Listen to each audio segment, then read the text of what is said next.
There is a plan for at least 2,000 single young men who have come here illegally to soon be housed just 3 miles from the centre of Lincoln at RAF Scampton in my right honourable friend's constituency of Gainsborough, if the Home Office ministers have their way. On top of the huge and rising costs and recent advice from civil servants to Home Office ministers to can the plan, what reassurance can the Prime Minister and his Home Secretary give that Scampton will not replicate the scandalous incidences that occurred in Cambridge when 300 Libyan trainees were housed at RAF Bassingbourn in 2014? Prime Minister.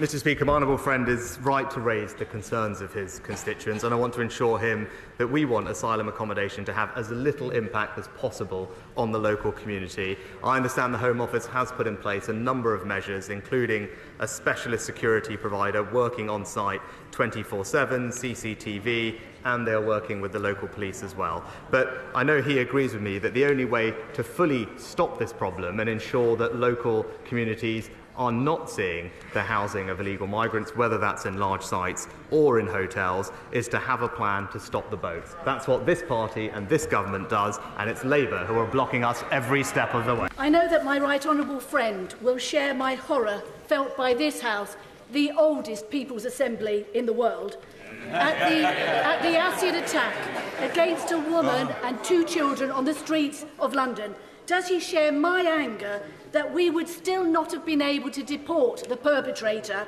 had he been found because of the so-called European Court of Human Rights? When will we stop bending the knee to this so-called European Court, a travesty of a court? Prime Minister. Mr Speaker, this was a horrific attack, and my thoughts are with the victim and their families. Obviously, I can't comment on a live investigation, but speaking more broadly, clearly, I don't think it's right for dangerous foreign criminals to be able to stay in our country. And that's why our Nationality and Borders Act made it clear that anyone who is convicted of a crime and gets a sentence of 12 months or more will not be granted asylum in the United Kingdom. That is the common sense position that I believe is supported by the majority of the British public, but one that the Labour Party voted against time and time again. I've had the privilege to be spending a lot of time with the law-abiding, tax-paying, hard-working, patriotic people of Romford in recent months, and they've been telling me what they think. So I'd like to ask the Prime Minister if he agrees with the people of Romford that we need a radical plan to control immigration and stop illegal immigration, that we need to regain sovereignty over our human rights laws in this country, that we need to tell the Mayor of London we need more police to stop crime in the London Borough of Havering, we need a fair funding settlement for Havering, so will he come with me to Romford Market, follow the footsteps of Margaret Thatcher, meet the people of Romford, because the one thing I can tell him they don't want is to be taken back into the European Union by a socialist government.